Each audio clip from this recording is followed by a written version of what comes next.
All right, welcome to week 4, match 3. We're going to see Bob Huang face off versus Bryant Cook, 4-color Loam versus the Epic Storm. Tom, I know you know a bunch about this deck. Who do you think is favored and what's important in the matchup? So I think that there are a couple key things in this matchup. So 4-color Loam has a lot of powerful things it can do in the first couple turns. Pre-board, it can put down a Chalice of the Void on 0 or on 1. That can shut off a lot of the spells from Bryant's deck. It has a Gaddock Teague in the main and a couple Green Sun Zeniths to search it up. So that means that if you get to 3 mana and have a Green Sun Zenith, you can put a Gaddock Teague on the play, which some Storm decks are cold to game 1. The Epic Storm is not because it has Burning Wish and it has a way to get answers from the sideboard, but usually, Ant Storm actually is cold to that game 1. But those are some of the considerations main board, pregame, and then you get some Thalias and stuff sideboard as well. What are your thoughts on it from the other side, from the Storm side?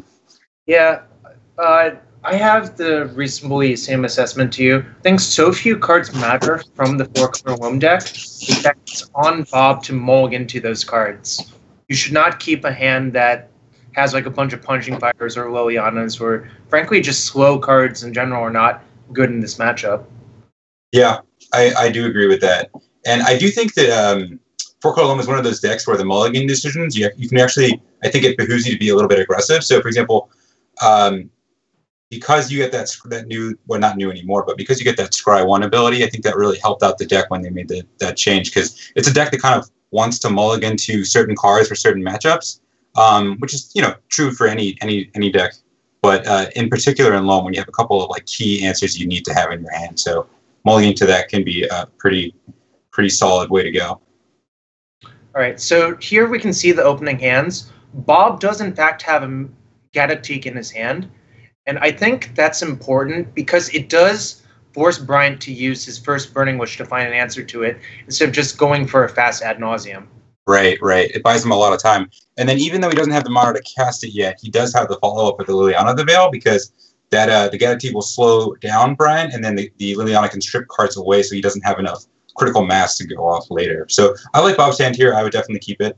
There's no Mox Diamond, but, it's got great turn 2, turn 3 plays. Oh, interesting. Bob mulliganed, and this is actually just much better versus Bryant.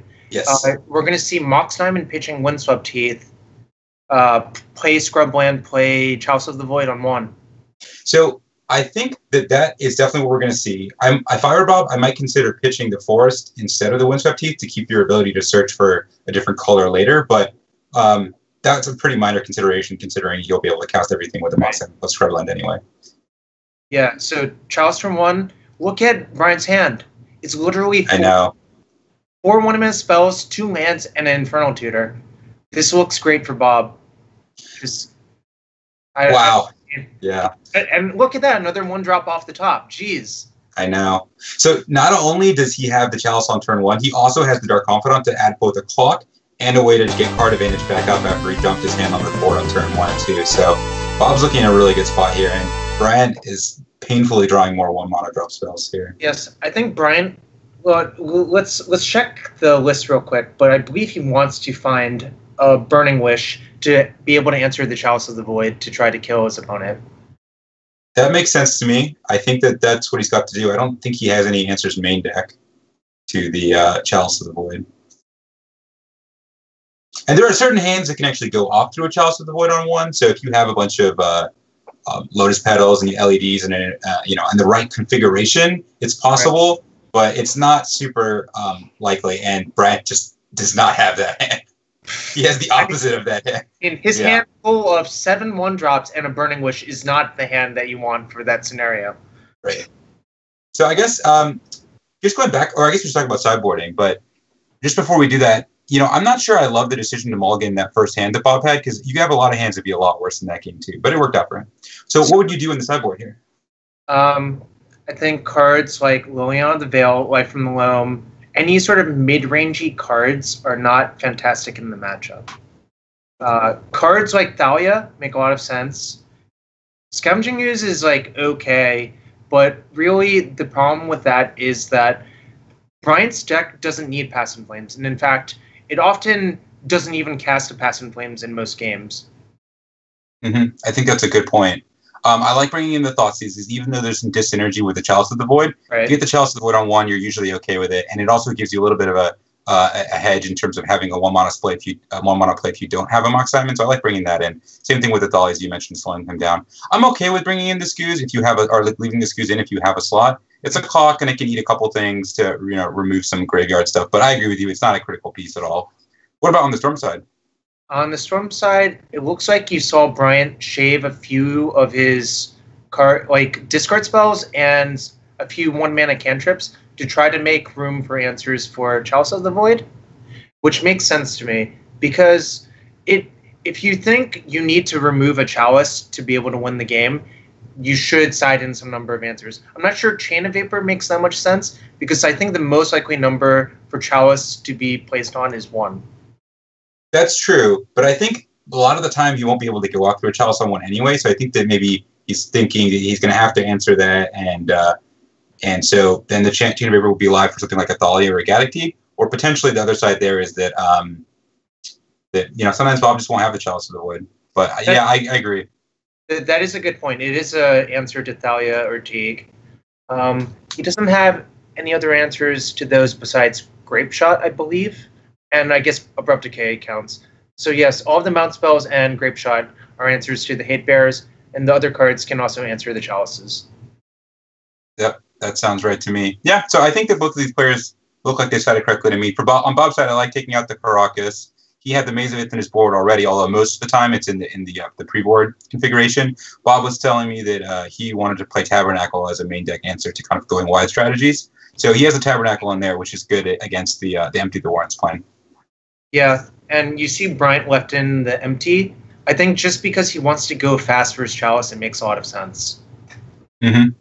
Mm-hmm. Yeah, I think so. I think that makes sense.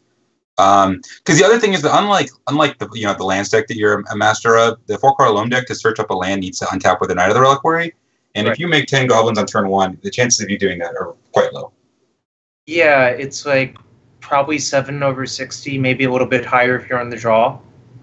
Right, and but you also need to factor in that depending on what turn they go off, so we would need to factor in when they actually get to 3 mana because it's that's also always a point. So, okay. So, do you like Bob's hand? Only 1 land, but 2 chalices. So you did notice that Bryant's deck doesn't have any Cabal therapies. Mm-hmm. Boy, would this be an awkward hand to get Cabal therapied with. It would. So, I like Bob's keep here, and the reason for that is that with 2 chalices on your first turn, you can drop 1 on 0, Green Sun for a Dryad Arbor, and then drop a chalice on 1 on turn 2. That being said, obviously, Bryant's going to strip out one of these chalices here. So you still get the Green Sun Zenith for 0 to get Dryad Arbor and Chalice of the Void on turn 2, but that stacks up against the Dark Ritual Burning Wish plus top of his library for Bryant. So can you see the Ponder? Ponder looks like it's showing at least a Volcanic Island. Dark Ritual Burning Wish, Volcanic Island.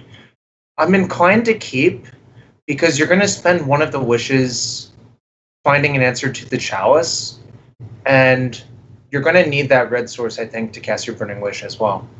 Yeah, that makes sense. But Bryant has seen Bob's hand. Yeah, so he knows about the Chalice. And he also knows there's no Wasteland currently. Yep, he does know that as well. So, what would you do with this Ponder? I would probably keep, assuming there is still an answer left in the sideboard for the Chalice of the Void with Burning Wish. Okay. I don't have the deck list memorized right now, which is something you should do in tournaments, but I'm not playing the deck currently, so I don't have the list memorized. So one of the things that we have an advantage of here where we're spectating and commentating is that we can pull up the Cardboard.live thing on the Twitch chat stream. So looking in the sideboard, it looks like he brought in 2 Decay, 2 Echoing Truth. I don't think he has an answer in the sideboard anymore to he does not Void Snare anymore. But even so, Void Snare would cost 1, and that's the most likely number for Chalice to be put on, unless he wants to put on 0 here.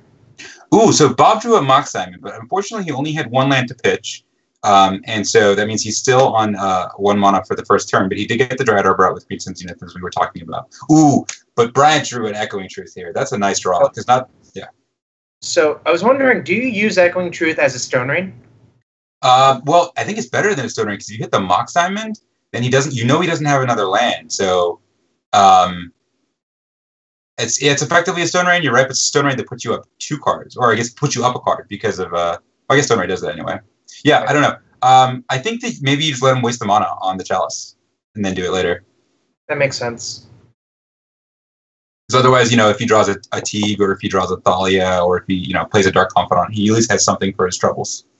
So, Bryant Burning Wished for basically a tutor. Dark Petition almost always has Spell Mastery in this deck. And now the real question is, what does Bob do this turn? Because there are 2 obvious plays that stick out to me. Chalice on 1 or Knight of the Reliquary. So I myself like Chalice on 1. I think that you sometimes just have to put it out there and just say, hey, if you can't answer this, I'm going to buy myself a lot of time. The Knight of the Reliquary does allow you to search up a Wasteland, but on the other hand, Bob's kind of a little constricted on mana himself, so he may not want to actually eat his Dryad Arbor to waste 1 for 1. So it actually, given that as the context, it does make sense for Bob to play the Confidant. A, to look for more disruption, or B, to look for lands. That makes sense. It does open yourself up to the discard on the Chalice, which happened. But then again, with the Echoing Truth, that would have happened anyway. Yeah, so I think on balance, I think the way the Bob played this is nice because it hedged against kind of having an answer to Chalice or against a discard, because now Bob has a much higher chance of finding something else to go along with it, whereas kind of just putting the Chalice out there is kind of just saying, okay, this is what I got. Can you deal with it? And if so, I'm probably dead. All right, so we see an Echoing Truth on Dark Confidant. Ooh, Toxic Deluge, not the card you want to see there. Nope, definitely not. I'll see the cards in his deck as a hedge versus Empty the Horns, but Bob knows that's very unlikely to happen this game, I think. Yeah, agreed. So he hits him for 1. So that means Bryant's at 15 if he's looking at for an ad nauseum. So okay, let's see the count. You're much better at counting the numbers in Storm than me. So why don't you lead it off? So the easy way to do Storm math is to not add and subtract, is just to add. Okay. But here we see a Zenith for 2. Ooh, so this is amazing because now he can get a Gaddock Teague. Yeah. Ooh, and once he untaps, he actually has the Caracas to bounce it back to his hand to protect it, even though it probably wouldn't matter because Bryant would most likely answer the Teague in the end step before he goes off or in the turn that he does go off, but it is an option there nonetheless as well. So Bryant brainstorms into Delta Bayou Infernal Tutor. So that's good, right? Because he can put back the Dark Petition and he can play the fetch land and get empty-handed if he wants to this turn. Yeah, I'm not sure that actually goes anywhere unless if you're willing to... I think the problem with that is you have to spend all of your resources just finding an answer for the Teague, but the Dark Confidant is still there. And if you don't spend your answer this turn, the Caracas protects the Teague. Okay. So how would you resolve this brainstorm?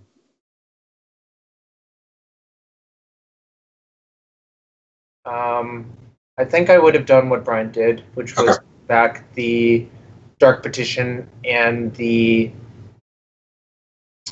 land. Would you be going for a Dark Red into Infernal Tutor here? Yeah, if you're going to cast the Tutor... Oh, actually, this is kind of nice. Wish for Grape Shot makes sense as, like, a sort of sweeper game. That's interesting. I will note that even though Bryant has Massacre in the sideboard, currently Bob does not have a planes to activate it, turn it on for him. So to cast Massacre. Teague, right, of course. You can't cast Teague with Teague there. Also, yes, he didn't have enough mana to cast it, really, because there's no planes. There's only a Caracas. Yeah, so that means that... yeah, right, that's what I was saying. Yeah, so only the Caracas and no planes. But moreover, the Gaddock Teague would stop that as well. So yeah, no, this is a really sweet play. The Grape Shot to Wrath your board. Although that does leave Bryant empty-handed, and Bob will untap and play a Dark Confidant. Yeah, I think you're okay with that as long as there isn't a Teague in play.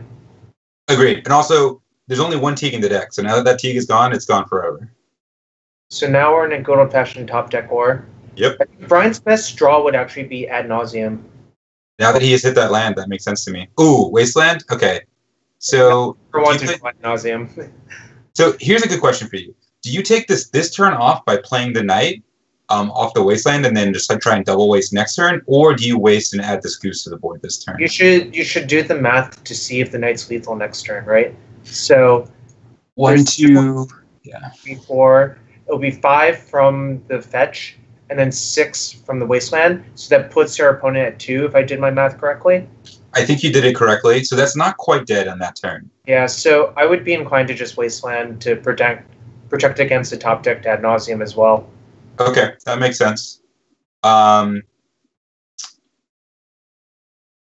see. So yeah, so it would have been 1, 2, 3, 4. So it would have been 6 plus 2. So yeah, so Bryant would have been 2 if he played the knight and attacked with it. Yeah. So the other consideration though is that if you do, I guess we can't count on drawing the 1 or 2 punishing fires Bob's left in, but if you did, it would have been he'd be dead this turn if Bryant did not Echoing Truth one of the creatures. Yeah, I don't think you should play towards that. I think this is a little... Oh, definitely not. I agree with you for sure. I don't know what the out is now. I think it's hard for Bryant to get out of this situation because he just doesn't have enough cards in hand. Like, so in situations like this, Brainstorm could get you out of it, but you're going to need like at least some number of starting cards in your hand to begin with to try to get out of it. Yeah, that makes sense. That's what we were talking about a little bit before about the critical mass component. And so Liliana hasn't made an appearance in these kind of games, but she's great at just grinding out your opponent's hand because you can see that Bob has, he's had Dark Confidant going, but even without it, like there'd be a couple cards in hand that Bob just doesn't need. And so Liliana really allows you to grind your opponent down to a few cards in hand so they don't have to critical mass. Yeah. All right. That is where Past in Flames shines, but don't think that... So I like this by Bob. Even though he has knights in hand, they're not going to be relevant this game. So he's just eating something to change the clock from a 3-turn clock to a 2-turn clock. Yeah, the thing about that is, I think eating with the ooze is the same speed of clock as playing the knight, but it's in fact worse for this exact thing. Which is yeah, I guess you're right. But if he'd played the knight, then Bryant would have gone to 6, and then Bryant would have most likely bounced one of the knight at some point. Yeah, but then it's still lethal next turn, right? Well, not if he bounces the knight. No, you just eat 2 creatures the next turn. But there's only there's still a Gaddock Teeg in there? Got it. There's a Gaddock Teeg and a Dryad Arbor, right? Got it. I assumed that he had I thought that he only had one creature after he ate one of them. What was the third creature that was there to be? It actually looks like Bob's sideboard changes did not go through, is my take on this situation. But somehow Bob's still doing okay. Oh, yep. You are just confirmed correct. Bob sent a message that they did not go through. Maybe he didn't click submit. So he made it look really pretty and then didn't hit submit or something like that. Look at this Cabal Pit and Punching Fire. Mm-hmm. Yeah, you're definitely right. I was wondering about the Punching Fire, what that was still doing in there. I mean, we know the answer now. Yeah. So yeah, I think that this is played out in the way that I think kind of makes what you said earlier ring true for why it was a better play to play the knight last turn. But if Bryant had not bounced the Scavenging Ooze and had just EOT bounced the knight, then yeah, he could have eaten the Gaddock Teeg and the Dryad Arbor. Although actually, no, it looks like that the Gaddock Teeg was still being removed from the stack by the Echoing Truth that was resolving. So I don't think he could have actually quite gotten lethal if he'd done that play. But either way, it was enough to lock it up here with Bryant's bad draws. Wow. Okay. So this is our bracket. Interesting. So it looks like I'm going to have to fight Brian Brown Dune first, which is a rematch from me and Brian being in the losers bracket last year. Feel okay about that matchup. That's like the kind of deck that lands is traditionally very good against in game 1. Mm-hmm.